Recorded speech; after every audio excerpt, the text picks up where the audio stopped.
Yeah, yeah. Well, I might kick off, and people can come in later. They can come in later. But yeah, welcome everyone. Thank you for joining us. So we're joined by two very lovely guests. One is a very good friend of mine, Ben Baranow, who's this side. So he's the Australian importer and distributor for Infrequent Flyers. But potentially, no shade to Ben, but even more special, we actually have Alistair Walker here tonight, and or this morning, as it is his time. Thank you for taking your morning out for us and having a bit of a boozy morning, I suppose. I know it's pretty early. As per usual, guys, if you have 6 tasting glasses, pour your whiskies out. Now, these are all cask strength, all quite big and bold, so a little bit of oxygen won't harm them. If you don't have that many tasting glasses, I know I personally don't, that's also fine.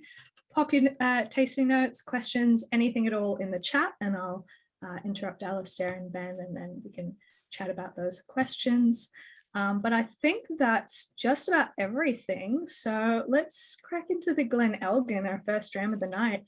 And Alistair, if you'd like to kind of talk to us about how this brand came about, this little, baby idea of yours and your incredible background in the whiskey industry. Yeah, absolutely. So good evening, everybody. Nice to meet you all. So we're going to kick off with the Glenelgan. Now, this is kind of an unusual one for me in that I find it difficult not to start getting involved in the kind of manipulation of the whiskies. I just can't leave them alone. There's a lot of tinkering that goes on. Tend to do a lot of re-racking, finishing, secondary maturation, whatever terminology you prefer to use. So it's quite unusual of the 6 whiskies that we're going to look at this evening.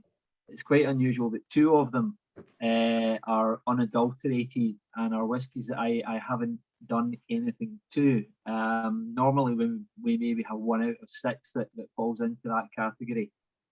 So the Glenelgan, great distillery from Diageo, kind of typical of what Infrequent Flyers is. The name Infrequent Flyers really refers to the whiskies and the fact that a lot of the distillery makes that we will bottle are perhaps distilleries that are not frontline distilleries by their brand owners. Things like Glenelgan and Balmenach and Blair Athol typically are distilleries that are going to put their whiskies into the parent company's blends and may not often get seen as single malts in the light of day as frequently as they deserve. And that's very much the whole ethos of Infrequent Flyers, and probably a lot of independent bottlers, is to shine a light on those kind of lesser known distilleries. So Glenelgan definitely falls into that category. For me, it's one of those. It's something that's quite nice with Diageo distilleries in particular. I always find that there's a quite a good consistency and reliability that you get from Diageo makes. If you think of like Baranows and Glenelgan and Linkwood and Blair Athol, these are all pretty solid distilleries that churn out a consistently, decent quality of liquids. So it's nice to get access to cask from those distilleries. Now this Glenelgan in particular, this is from a single cask from 2008. I describe it as classic, which kind of means that it's not peated and I haven't finished it in anything. But there's still a bit of a story to the woods on this one. Basically, it's from a decharred, recharred hogshead, which means that before Diageo filled this cask, they basically sent the cask back to the cooperage and rejuvenated it. So they would have scraped away the char that was already there and introduced a new layer of char, which breathes a lot of new life back into the cask. And I've found that we occasionally get these types of cask when we buy whiskey from Diageo, and they're usually quite interesting. The results can be quite unpredictable with these types of cask. We did a Glenlossie recently that's actually one of the best recharred casks that I've ever worked with. But what you get with that recharring, you get that additional surface area, additional penetration for the spirit, further filtration of sulfurs, and even more caramelization. And I think that's what comes through here. I mean, if you get into this one, I have to apologise, guys. I'm mainly nosing this morning because I do need to drive later on. So it's a kind of a non-drinking session for me. But a lot of boiled sweets, very buttery, digestives, custard creams. Yeah, definitely on the kind of lighter side. Yeah, I definitely, like I said in the chat, lemonade icy poles, like not even the fancy ones, just cheap lemonade icy poles that are just saccharine lemon sugar experience on a hot day, and it feels refreshing on the palate. It feels like, oh, this has cooled me down after a hot day. I'm sure it doesn't get, I know from experience it doesn't get too crazy hot in Scotland, but hopefully. I was going to ask, what's a hot day? I'm unfamiliar with the concept. I know. And while we're out here just like bathing in bathtubs full of ice, trying to get through the day. But yeah, no. So obviously with Infrequent Flyers, it's like, I like to think that it's distilleries that fly under the radar. It's kind of the vibe, which I absolutely love. Because you were working in quite a few distilleries as well. Prior to this, I mean, I started off at Burn Stewart back in what was it, 1997. Burn Stewart, I think, is now called Distell, which I'm not sure how much longer that's going to be the case. I think there's some further changes afoot there that are no secrets here. It's all in the public domain. So Burn Stewart had Deanston, Tobermory, and towards the end of my time there, they also took on Bunnahabhain, which was quite a significant acquisition for them. But I was there for about 6 years, but the majority of my whiskey experience came after that. I was 12 years with the company that owned Benriach and Glendronach and Glenglassaugh. So that was from 2004 up until 2016. That was a brilliant period. It's a very interesting time in the evolution of malt whiskey. I would say when we started with Benriach in 2004, that was about 2 or 3 years after Bruichladdich had become independent, and you had distilleries like Arran that were in their kind of early days. It's funny to think of Arran now as a new distillery. They're pretty well down the road now.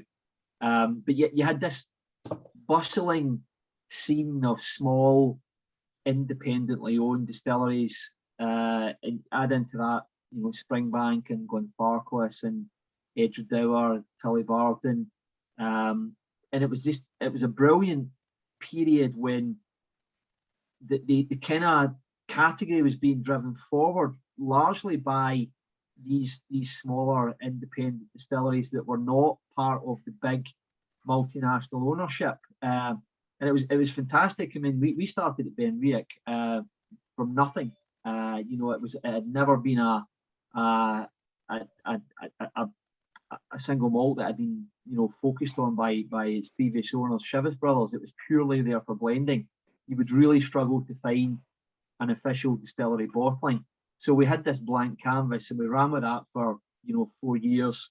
And then the opportunity to buy Glendronach came up, and that was an absolute no-brainer. unbelievable distillery, big sherry cask focus. And then a few years later, there was an opportunistic purchase, I would say, of Glenglassaugh.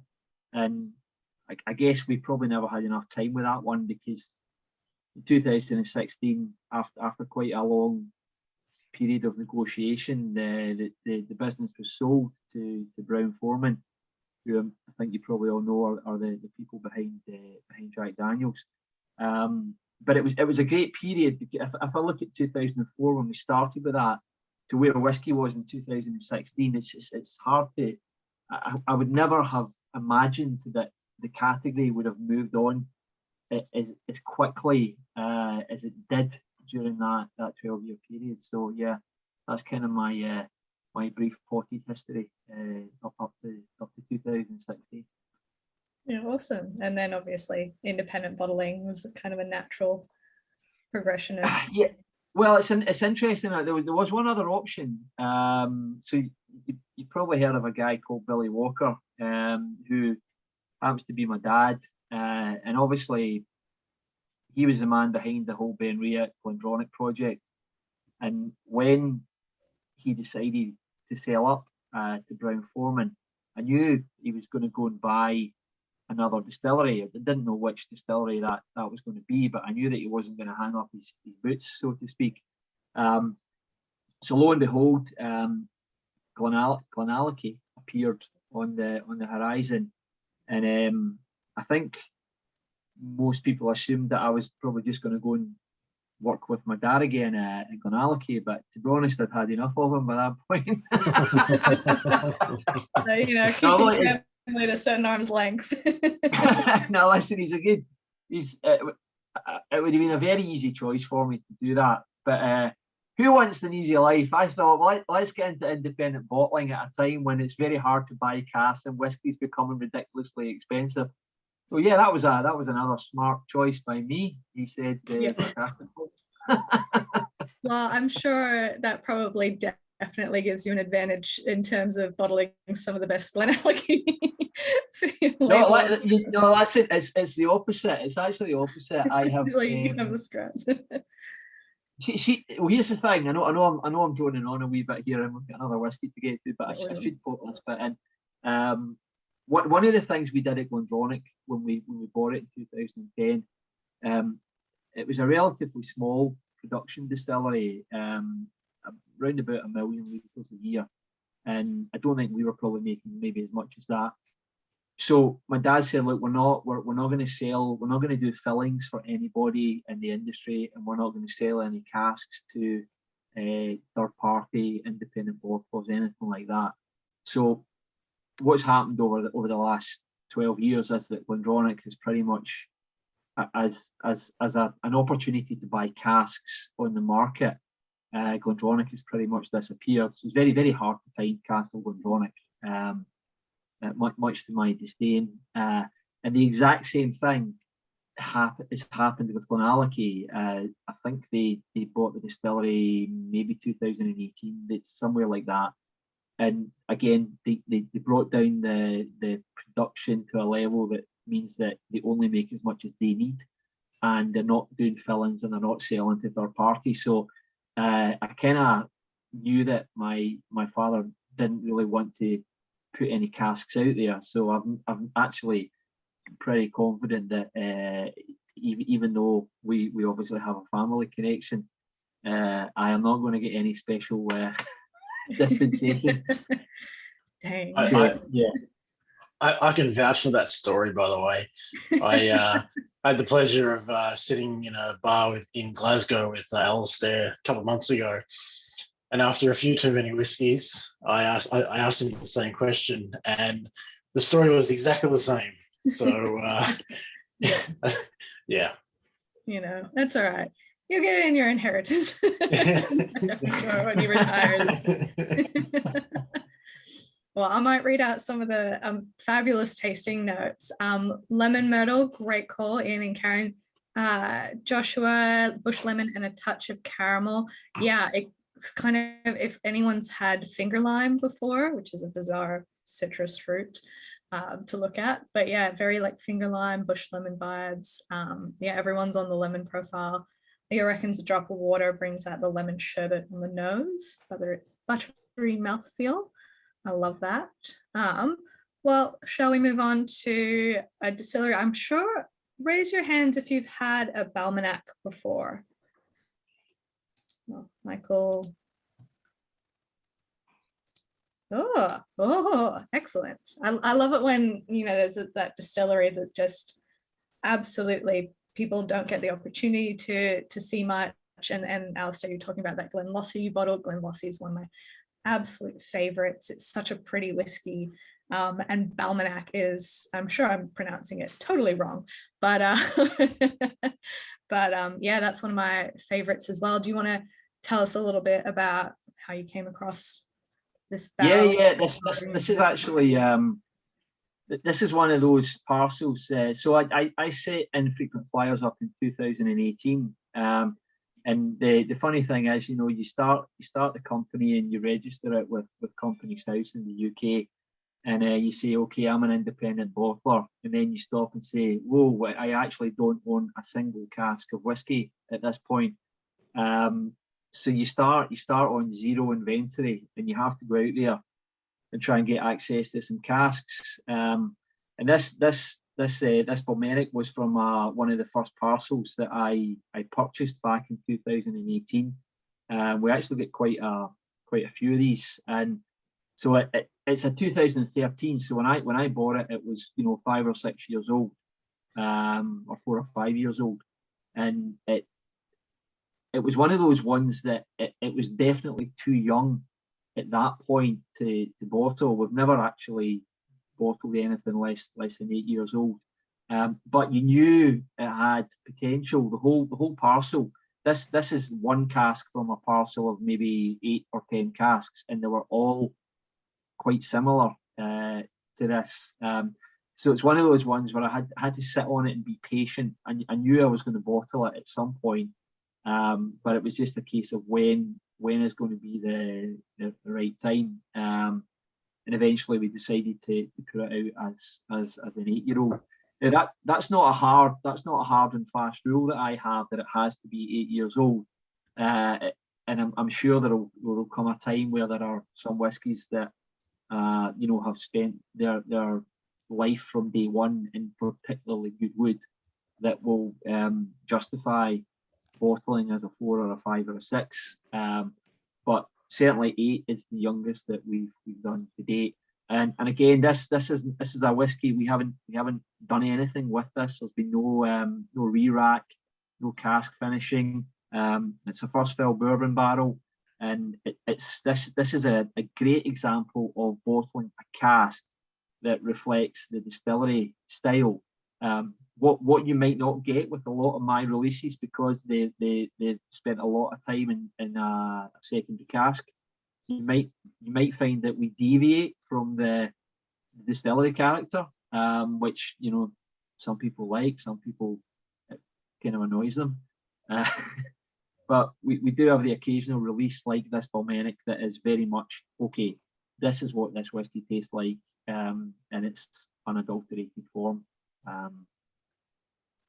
The other thing I should mention is very important with Balmenach, and I actually think it's the only distillery out of these 6 that this applies to. Balmenach is an old distillery, and its production techniques are quite traditional. And the key thing is they still use worm tubs as their condensers, as opposed to the shell and tube, which is a more modern style. And without getting too geeky, worm tubs have less copper than shell and tube, which means you don't pull out as many of the sulfur compounds. Now, that you might think that keeping sulfur in is a negative, but what we're talking about here are natural sulfurs that are part of the whiskey. And if you think about distilleries like Mortlach and Baranows and Craigellachie, similar situation, worm tub condensers, which it's leaving some of those sulfurs in and allowing them to evolve over time where you get that more robust, beefy, meaty, almost kind of savoury, complex character to a whiskey.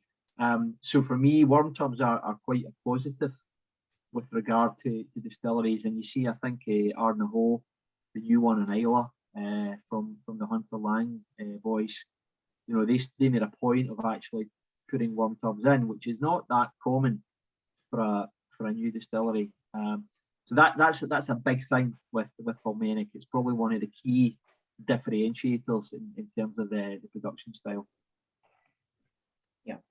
Yeah, it's such a, to me, it reminds me very similar to Blair, but with a little bit more sulfurous funk. It is those, like vanillas, like soft lemon fruits and stuff like that. Leo, the vanilla cream is a great call. All I can smell and taste is, when you get those like Italian lemon cakes and it's got the wavy icing on top, and it's just like that set wavy icing, and you bite into it and it's lemon frosting. I don't know, but so I've completely blanked. Balmenach's blending whiskey at the moment, isn't it? Pretty much. I mean, it's owned by Inverhouse. Same as Blair. Same as Blair. And if you look at the Inverhouse portfolio, the focus is on Blair, Pulteney. Trying to think what else they really actively promote. They have Knockdo. You've got Knockdo. Knockdo. Same thing. I remember chatting to one of the guys from Infrequent House. He's like, it's Knockdo, knock and do, and I'm like, this is way more confusing than it needs to be. Yeah, well, apparently that's why they call it a knock, because Knockdo sounds too much like knock and do, and it's kind of a weird one, because we actually bought some Knockdo at the same time as we picked up this Balmenach, and it's a funny situation where we bottled one of the Knockdos in the batch before this one. And it's an odd situation where the independent bottler is the one that actually uses the official distillery name, whereas the owner doesn't, which is kind of the wrong way around. But it's nice for us to have that opportunity. But so Balmenach and Knockdo, definitely not priority single malt brands for Inverhouse, as you say, very much for blending, and that's why you don't see them as often. But even as independent bottlings, you don't see a lot of Balmenach popping up. So, and as I say, we did buy a few. We did buy a few of these. The normal process is, if we buy a parcel, I'll usually pick out 2 or 3 casks and keep them aside in their original format for bottling at some point, and then the other casks will probably run through the re-rack program. To try and bring in some different variety. One of the reasons we do so many re-racks is that we don't have any control over which distillery makes we can get access to, and the key for independent bottlers, I feel, is to have variety. You have to have that. You can't be just bringing out the same things all the time. And if you can't get that variety through distillery makes, the other way to do it is through a good wood management program, where you start experimenting with different cask types. The perfect situation is when you do both. Lots of distillery makes and lots of different cask types. But as I say, the first part of that isn't really within our control. We're definitely much in the hands of the whiskey gods in that regard. Yeah, fair enough. I get those dried banana chips on the nose. Dehydrated bananas. Yeah, huge. It reminds me of the Whiskey and Ale that Lockie would try and do these banana syrups, and if you've ever worked with banana, it is like impossible to like deconstruct and ferment without all the starches and stuff getting stuck. And so he'd just be putting in these chemicals, not chemicals, but like food chemicals that have banana starch, and the entire upstairs bar would smell of like warm fermenting banana in a good way. It reminds me of that a little bit. So thank God no one at Whiskey and Element hated bananas. Let's say that. But yeah, no, love Leo. A drop of water brings out the cinnamon spices. Joshua says it's very smooth and very pleasant. Michael, sweet citrusy notes. Yeah, what do we think of, especially if it's your first Balmenach? Do you think you'd definitely keep an eye out for other ones in the future? Yeah. Leo, you're still on the Glentalkers train, but maybe this is a new one to add. Yeah, it's definitely hard to find. I mean, I think I've only ever come across maybe 3 independent bottlings of Balmenach in the 3 years that I was at Whiskey and Hamlet. So yeah, really cool. Yeah, you genuinely you don't see it often. It's unusual because I do, one of the things I found, and just I've only been obviously doing independent bottling since 2018, but you know, all of the independent bottlers are fishing in the same pond. So you do find that we all tend to buy similar stuff to each other. So it's nice when you can get access to something that maybe not everyone else has managed to get their hands on. It's quite unusual. Yeah, it's a conversation that we've had of like, there's suddenly a lot of 1990, 1991 secret I love barrels kicking around. You know, there's you can kind of almost see the trends in like parcel sales rather than like the trends in what bottlers, like what you guys have to pick from. But yeah, Michael, the Hidden Spirits bottling was one of the ones I was thinking of that was spectacular, but there was also a Massam Samaroli, I think 19-year-old Balmenach that was at Whiskey and Hamlet ages ago. That was fantastic as well. Well, we might move on to the next whiskey, and this one is obviously very special for Ben because he helped pick it. So Ben, you want to tell us a little bit about this Blair Athol? Yeah, absolutely. Hi, everyone. Yeah, I'm the importer for Infrequent Flyers into Australia. And I asked Alistair a few years back to if we could do an Australian exclusive now that the brand was sort of starting to get a little bit established and doing quite well here in Australia. So he got together a little parcel of samples and sent them over.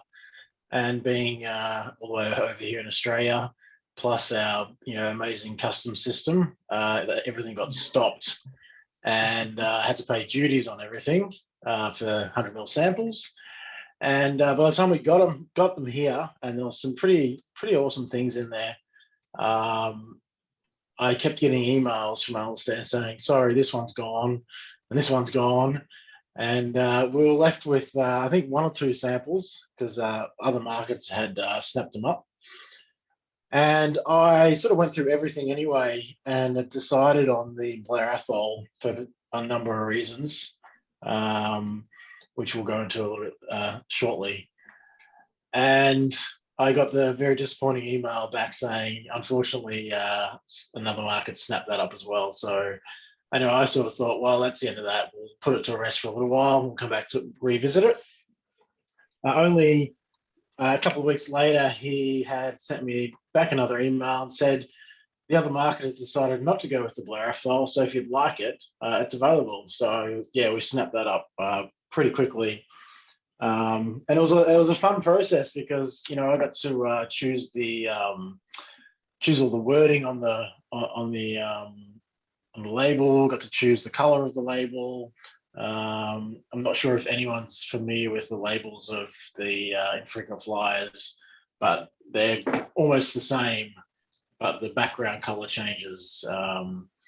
And probably a question for Alistair is there any rhyme or reason to what colors for what? No. I know some bottlers apply colours to different regions, etc. But the thing is that the majority of the casks that you're going to get are from Speyside, so you would end up with too many of the one colour. And I just wanted them.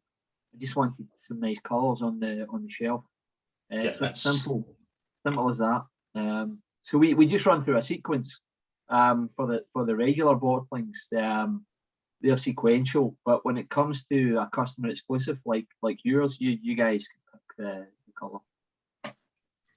That's what I figured as well. But yeah, it's good to know that now officially from the mouth. Yeah, this is I Yeah. know this is what it looks like. So Ben opted for mocha, which I think is one of the nicer colours that you have, and I actually think your logo works really well on this one. So Yeah, so I'll come to the color in a second why I chose that, but I put on an exclusive bottle for Whiskey and Dreams because that's my other little business, a whiskey show and an online store. But the main reason I chose this whiskey is because, and this sounds ridiculously stupid, but it tastes like whiskey. It's a true. I think it's a true representation of what good old-fashioned whiskey tastes like.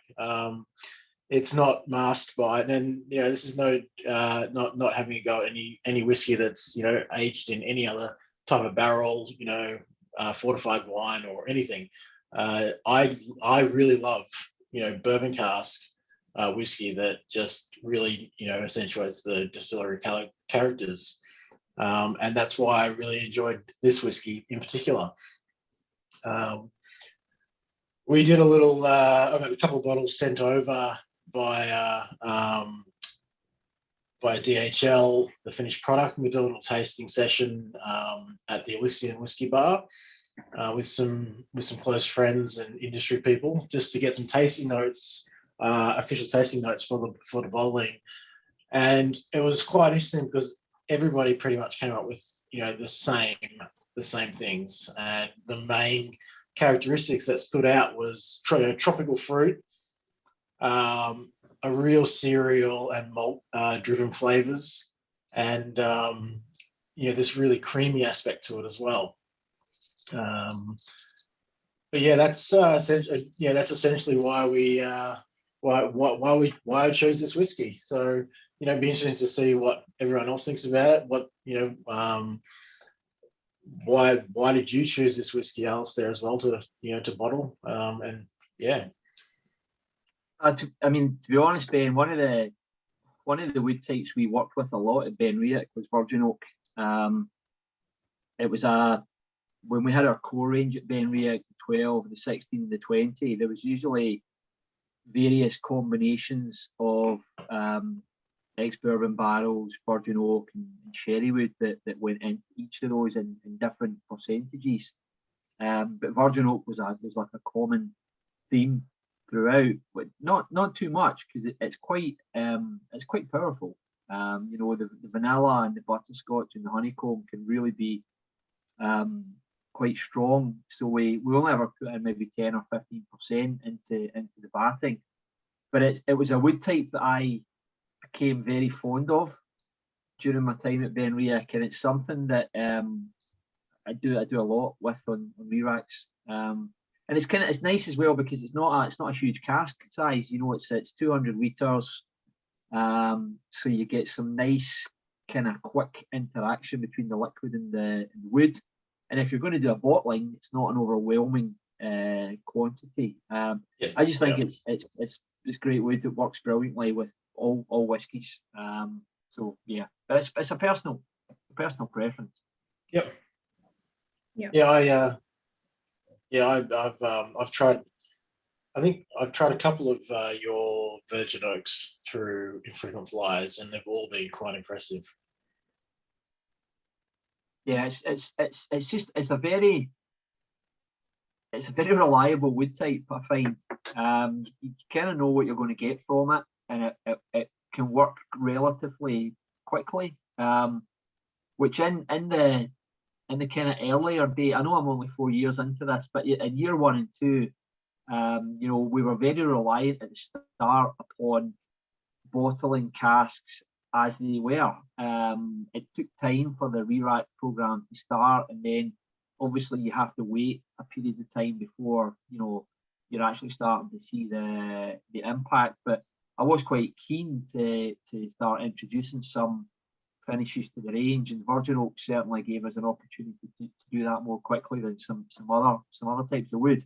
Now it's kind of settled down a bit now, because we've been re-racking since April 2019, and we've typically, it's quite a labour intensive program that doesn't happen quickly, but we do it on a kind of ongoing basis. So we're at a point now where there's a lot of liquid in lots of different wood types, and has been there. You know, some of the finishes, some of the re-racks we did in 2019, April 2019, are still in the inventory. So that's 3.5 years. You've got some liquid that's been finishing. So you're starting to get into territory where there's a very long exposure to that second cask. You know, some finishes, we've never really done this, but some finishes come out after 3 to 6 months. I don't know if that's long enough.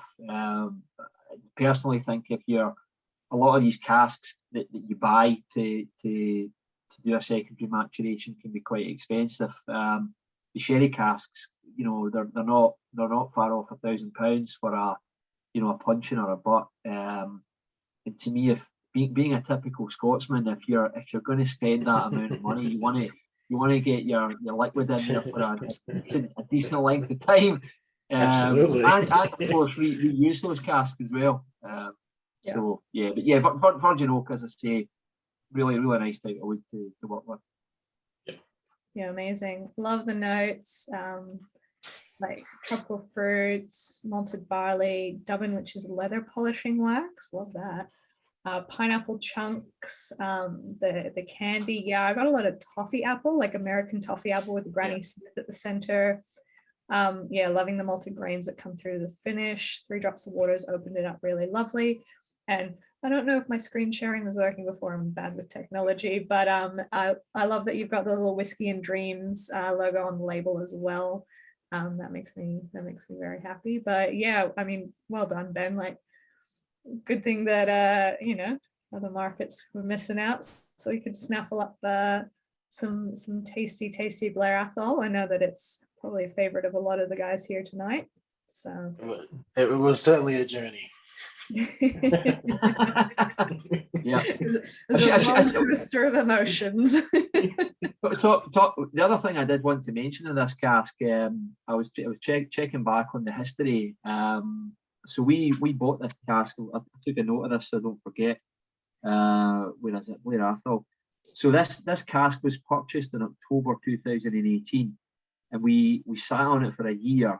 We did the re-rack in October 2019, and then we bottled it in December 2021.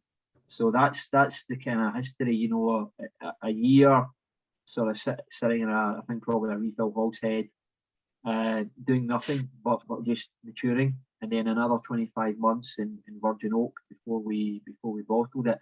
And that's kind of a typical story, because it's not often that we buy a cask and bottle it quite soon after purchase. We usually buy it and almost forget about it for a while, and then after a period I'll come and say, all right, I need to do another re-rack plan. What have we got? So these casks normally are in our inventory for quite a number of years before we do anything with them, and that will become even longer as time goes on, because there's ultimately a limit as to how many casks. I should say that, you know, this is a one-man operation, so there's quite a lot of let's call it the pain in the arse element of bottling single casks, and there's quite a high pain in the arse element.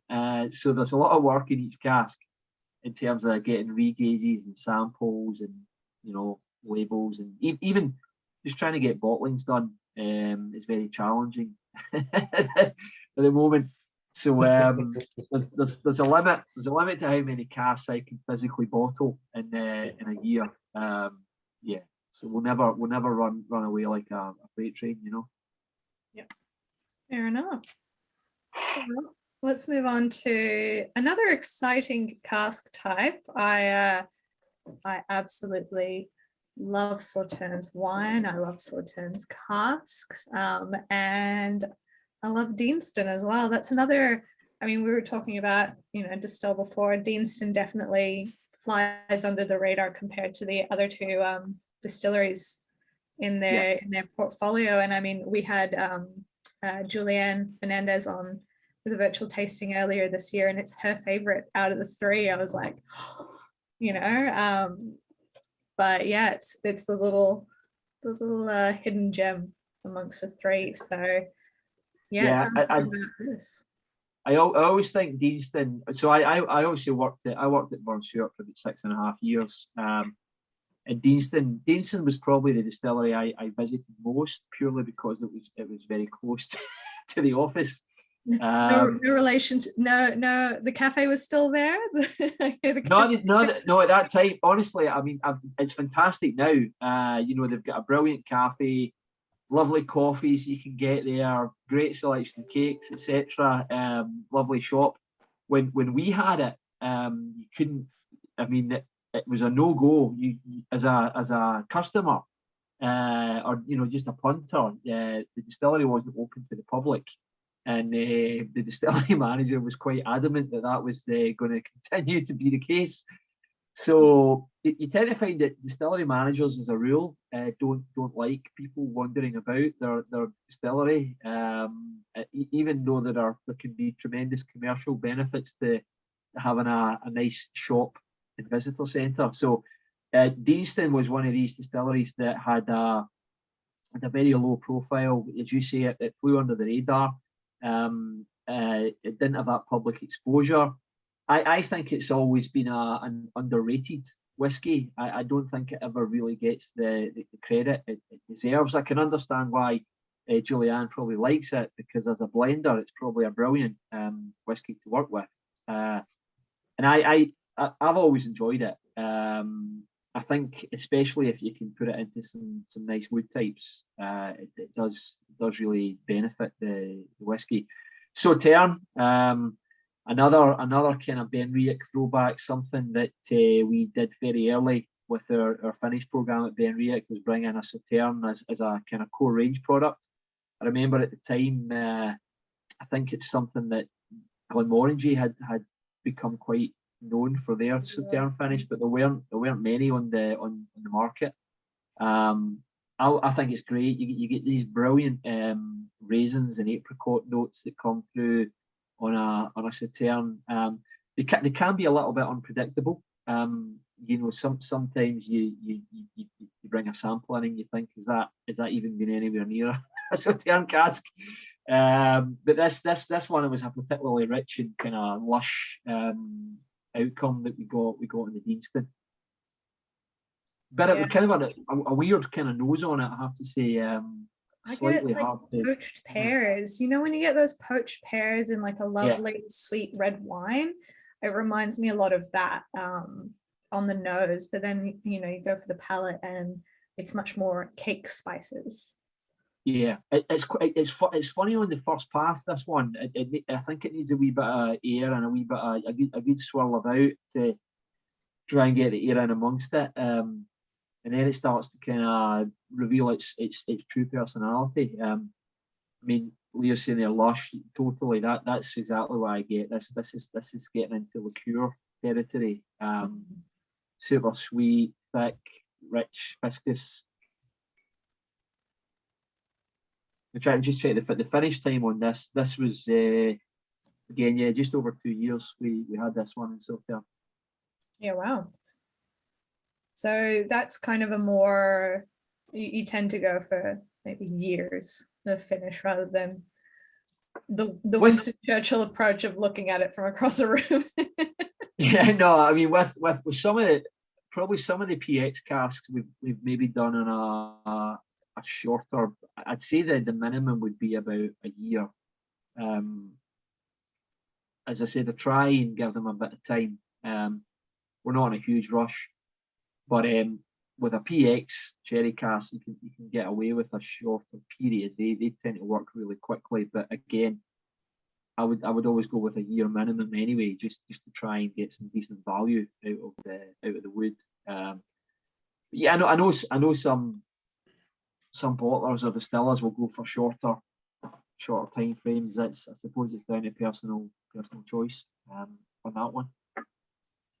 Alistair, because you're only using all these finishing casks for 1, 2, 3 years, how many times will you reuse them? Well, we do try and reuse them. Typically, if it's a cask like a very active cask like a PX, an Oloroso, a Sauternes, a port, the ones that you think of the really big flavour profiles, those are the ones that I will always come back for a second pass. Things like Decharge, Recharge, Virgin Oaks, First Fill Bourbons, I tend not to go with a second run at those. I've got a kind of relationship with Glenallachie. I store a lot of my whiskies up there, and I do a lot of the re-racks up there. So after we've done a bottling, we have to get the empties out ASAP. So I usually send them back up the road, and I'll say to the guys up there, I say, look, keep aside the port, the sherry, the Sauternes, the Barolo, etc. I'm going to use them. If you want to do anything you like with the other ones, the Virgin Oak, the First Fill Bourbons, etc., they can just take them. With the reuse though, you're then probably going to put in a younger whiskey because you're going to keep it in there for a longer period, because you won't get the same, you're not going to get the same hit. Don't expect the same result on the second pass, but they are good. I mean, they're still good casks, and they're still to me more active than a lot of first fill bourbon barrels. But as I say, the plan is then get some of your younger liquid in there and allow them to stay there for maybe 4, 5, 6 years, and then you're going to really get the benefit of that refill cask. Yeah. But yeah, we try and maximize the investment, if you like. That is fair enough. I mean, I think that it's perhaps a very Scottish approach, get as much value as you can out of it. Sustainability. It's all about sustainability. yeah, that's the key word, sustainability. Amazing. Well, we might toddle on to the next one, which I'm super duper excited about. This is one of my favorite distilleries that again flies under the radar. This one has an original bottling release though that we don't see in Australia. Actually, I have never seen the Fiore Fetacan release in Australia, and I have heard through the grapevine perhaps it's for the best, considering I hear it's not one of the greatest whiskies on the market, but I certainly love independent bottlings of it. So yeah, tell us a bit about Fetacan, but also I have another little odd question. What is your favorite forgotten distillery, Alistair? It can be closed or open. What do you think is like one of the greatest distilleries that just people don't know about and they should? Oh, that's a hard question. It's like picking a favorite child. I've definitely been exposed to some distilleries that I wasn't very familiar with over the last few years through this project. I mean, there's a couple that tend to crop up that work really well, like Linkwood and Milton Duff, or maybe two that spring to mind. I'm not saying they're like the epic distilleries, but they bring out, there's some really good liquid there that doesn't get that big attention. The danger is that you end up with the next Mortlach, where I kind of missed out a bit with Mortlach. Mortlach used to be quite readily available to independent bottlers, and it was those releases that built up the profile of the distillery, and it got this cult following. And eventually Diageo woke up to that and said, well, look, people love Mortlach, so we're gonna make it a one of our focus malts, which meant they stopped selling it to people like me. So by the time I started doing this, Mortlach wasn't on the list, the Diageo list anymore. So the danger is that you you take something like a Linkwood or a Milton Duff, and you build it up to a across, you know, different independents, that it gets a following, and then it disappears from our list of casks that we can get access to. Those are a couple that spring to mind. You know, Glenlossie was another one. I was very impressed with the first purchase of Glenlossie we got was a couple of years ago. That was great. That was a distillery I didn't really have any great awareness of before then. So yeah, there's I think there's so many out there that are undiscovered, and that's kind of the point of what independents do. Yeah. But yeah. So but Fettercairn, now this is something there's not a lot. I've not been able to get a huge amount of Fettercairn. This is the second cask that we bottled. This one's been in an Oloroso sherry puncheon. It's the first Oloroso sherry finish that we've bottled. It's beautiful. I mean, the colour on this is ridiculous. Yeah. Just the finish period in this was 20 months, so that's just over a year and a half. This is everything that a sherry cask could be. It's got that kind of almost fusty nose, and I mean that in a good way. It's like that kind of old leather, you know, a drawing room with kind of wooden panels, that oaky kind of character. But you start getting all the Demerara sugars and the chocolates, treacle, you know, the kind of stewed raisins and sultanas, all those thick, rich, intense notes that you should get from a long sherry cask maturation.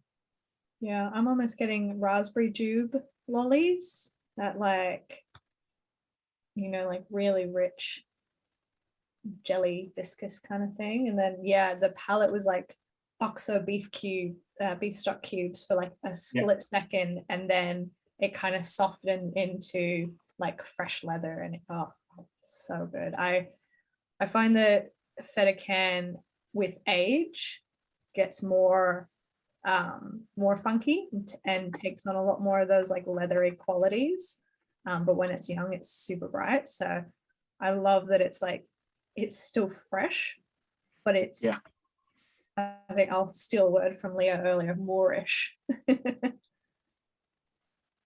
It's funny, it's interesting though, you know, it has got a bit of a dubious reputation. I know when we released this one, I mean this was back in, so this was December last year. This batch was bottled. I think it probably came out January, February time this year. And one of the retailers I work with in the UK, they normally pick up a couple of cases of whatever the sherry cask release is, and they said, "Oh no, listen, we need to try that one first because we've had a bit of a we've had some bad experiences with Fettercairn." That's okay, but they tried it, they took it. So I don't know. It's one of those. It's definitely a distillery that it probably doesn't get a lot of attention from the owners. I think it's White Mackay that have got this one, and they're all Dalmore and Jura, and I think Fettercairn always kind of comes in third on that list. And it's you know, it's probably quite an unusual production because they've got this weird. If you have a Google at Fettercairn, there's a cooling ring on the spirit still, which I don't think any other distillery has, and it cascades cold water down the outside of the still to encourage more reflux. And that's something that I think is totally unique to that distillery. So that alone is a reason to you know, seek out Fettercairn just to see what effect that has. Yeah, there's definitely a really slight smokiness to it, but I think that's coming from the sherry opposed to from the spirit. Yeah. It's almost like I know Emma, you mentioned that kind of beef stock cube. There's almost like a slight savoury, maybe even like balsamic or Yeah, There's or even that like slight, Chinese five spice, that like yeah, savory but kind of sweet at the same time. Yeah. yeah. Chinese five spice is a good one. Mm. Yep. I've noticed the over the last, 6 months or so in all the whiskeys I've been drinking, I've been reaching more for the weird, bizarre, funky sherried ones. We've had a few at some of the tastings where I'm just like, this is weird. I'm into it now. Certainly seen sherry cask definitely seem to be very popular. I know that the colour can often be quite a driver, which I'm guilty of it myself, but I do find it quite bizarre because ultimately it's colour's just colour, it doesn't, whiskey's about nose and taste. There's not really much you can get from colour. So, but it does, it does appear to be a hypnosis thing where people get very drawn in by a darkly coloured whiskey. So and not not all sherry. I mean, a lot of sherry casks will come out like this, but they don't all come out like that. We've done some the Rex and Ben Nevises that have been in sherry casks for 2.5-3 years, and they don't take on that appearance for whatever reason. But still got a great palate and a great aroma. But it's something I do like a sherry cask. Spent a long time at Glendronach. It was all about sherry cask whiskies, almost, exclusively. And so you start really appreciating the benefits of a nice PX or an Oloroso. So we do that. Is quite a big percentage of our re-rack program. Probably PX and virgin oak are the two most common cask types that we use. Partly driven by personal choice, but also by what our customers tend to look for. So, It's such an interesting thing as well. And I mean, because obviously every cask is so different, and maturation is such an unpredictable thing. I remember I had a 20-year-old Dalyun full maturation bourbon cask. It was as dark as a sherry cask, and everyone was like, "Oh, have that sherry Dalyun." I'm like, "It's not sherry, it's bourbon, but it tastes like sherry as well at the same time." And it was magical. But you'll never, God knows if you'll find a cask like that again that comes through and has whiskey sitting in it for 20 years. Leo, I will say the no Fettercan distillery character left here. It's fantastic sherry bomb. It is a fantastic sherry bomb. I will disagree that like slight funkiness erring on the beef stock, that's Fettercan worming its way in. I feel like in it. But yeah. I should. I know Michael S has said there's a touch of Glendronach here. A lot of the sherry casks that we use are from the same bodega that Glendronach get their sherry cask from. Not all of them. Sometimes we go through the Speyside cooperage, but a lot of them will come from the same as Glenallachie, same as Glenfarclas, same as Glendronach, same as Kilcoman. So it's good quality, really good quality sherry casks. Yeah, amazing. And I imagine, because I know that you've done some rye cask finishes, I imagine you probably have the same distillery or cooperage that does the rye cask for Glenallachie, perhaps? Yeah, I mean, one of the benefits of the Glenallachie relationship is that we can piggyback in some of their wood purchases. So they bring in a huge amount of wood, way in excess of anything that I do. If they're bringing in a package of 80 Barolo casks, for example, I can maybe jump in and get 7 or 8 of those. So it's a definite benefit, because I would probably find it difficult to source that wood directly, or if I did, it would be a lot more expensive because of the quantities that were being purchased. So we get, but other times I can just go to Speyside. You can get some really interesting wood, going direct to Speyside cooperage. They've got all sorts of stuff. So those are kind of the two areas where we go shopping for empty casks. But yeah, those rye casks, they're exactly the same ones that Glenallachie are using. Yes, it's an interesting kind of retail therapy, I suppose, shopping for casks. All right. Well, shall we move on to the last whiskey of the day, which is in a finished in a ruby port cask from Altmore Distillery. And in a few minutes, I'll launch the poll. So you guys can let us know which one was your favorite. I believe you can pick 2. Don't go overboard. You can't pick all of them. Maximum of 2 choices. We'd love to see what was your favorite. But yeah, so ruby port. Blair Athol.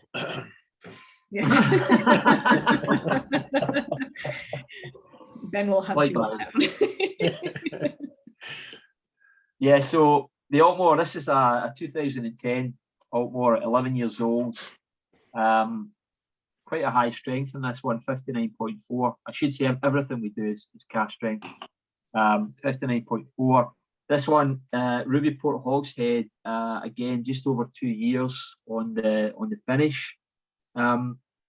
Ruby Port tends to be a bit fruitier than tawny. We have used both for maturation, but with the Ruby, tends to be a lot of these red fruits that come through, you know, cranberries and red plums and peaches.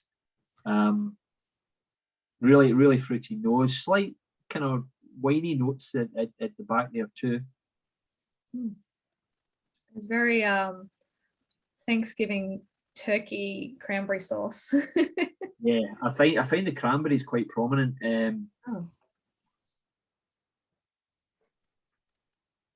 But the palate on this, you know, starts getting into more of those kind of sweeter, sugary notes, the demararas, the cinnamons, the kind of the bonfire toffee.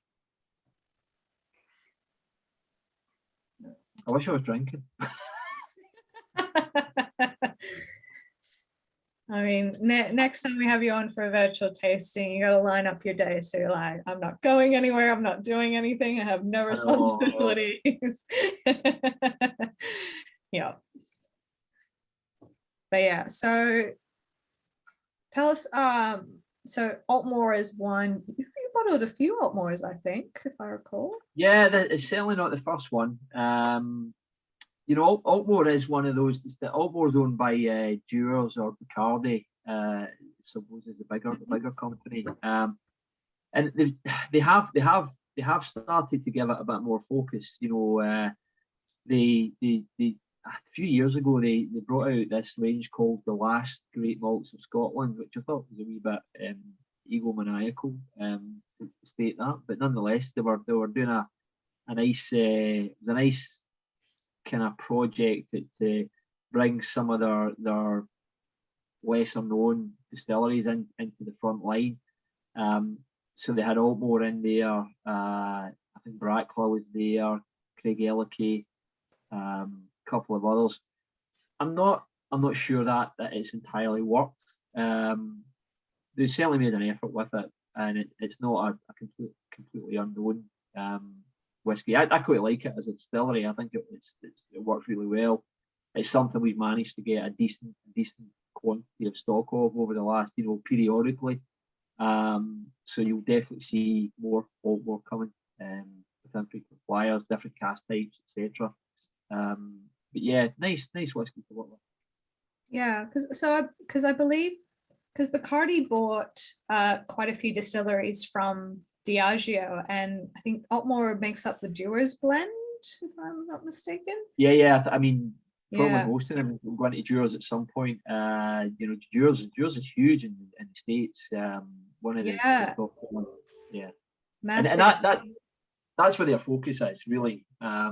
But they do have. I mean, I've got what they got. They've got Brackla, Craig Ellicky, and stuff.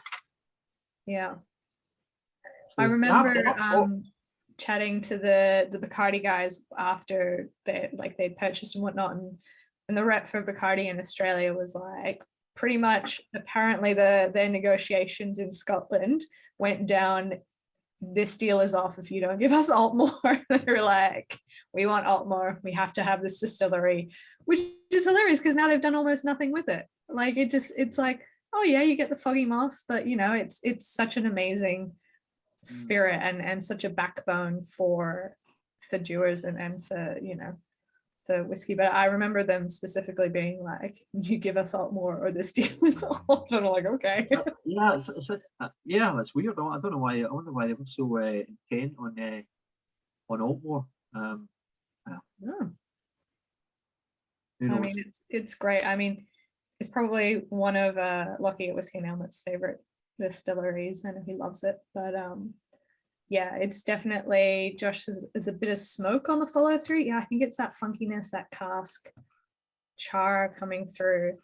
It is for me, I class alt more similar to like Ben Rennis with that sulfury funk to it. Leo love the red berries and the toffee note as well. Dry red wine style finish. Love that. Yeah, I always find these ruby port casks like Ribena and Vimto. I don't know if do you have Ribena and Vimto in Australia? We do. Yeah. Never sure what brands are available with. So when you're writing tasting notes, you think I'm going to put this and no one's going to understand what it is because you only get it in Scotland or whatever. But yeah, just a total fruit bomb explosion. Very vibrant, fresh. Yeah, I'm a big fan of podcasts. I'd like to do more. I'd like to do more with podcasts, but they're not always that easy to get hold of. Yeah. Pricing is definitely hard, and accessibility is hard as well. I mean, you know, I don't want to give up the good casks. Well, I might share the poll results with everyone. And the Altmore is the clear winner, which is amazing. You've got the Blair Athol and the Fettercant are tied, which is fantastic. Anyone who didn't vote for Blair Athol, Ben will hunt you down, I'm sure. Definitely will. Yeah. But honestly, I think that speaks to, in Australia, I find, you know, we go more towards that like rich sherry kind of experience because that's what we're used to. We make a lot of, I don't know if you're aware, Alistair, but we make a lot of amazing fortified wine here in Australia. Right. Okay. Yeah. Oh, like most of McLaren Vale, everyone does a fortified, a tawny, you know, port style. And that's what a lot of Australian distillers use is local fortified wine casks. So I think it's something that as a country we've kind of built up a love for. So maybe Ben will have to see if he can hook you up with any barrels from us. I'm sure customs would hate it. I'm sure we can do something. Yeah, I'm sure we could. But yeah, so yeah, thank you so much for spending your morning with us. No, you're welcome. Thank you all for coming along and trying some of these whiskies. It's always a pleasure to spread the word. Yeah. And amazing. Thank you to thanks to Alistair for coming on, and thanks to the Whiskey List for putting this on. Yeah, the support's been fantastic from these guys. But I guess also very importantly is thanks to everyone that got a pack and joined in, and is helping with the success of Infrequent Flyers here in Australia. So yeah, we really appreciate that. So thank you very much. Yeah, it's we love you guys. We can't. Obviously, we wouldn't be doing these virtual tastings without you amazing guys joining in. If you guys have any other questions, pop them in the chat quickly. Otherwise, I think that's it for tonight. Leo, we will definitely see you and all the other regulars at the Bunna and the Lecheg tasting. I think we also have in the next couple of weeks coming up the Most Ultimate Whiskey Champs, which is our kind of blind tasting fun competition that we do. So I think there may be a few packs left for that. I'm not certain, but I'm very excited about it. I tragically won't compete. I have accidentally seen what they are. So, but yeah, thank you everyone. Ben and Alistair, if you wanted to hang on a little bit longer for a debrief, but thank you so much everyone. Have an amazing night and we'll see you all at the next one. Bye all. Good night. Thank you. See you guys.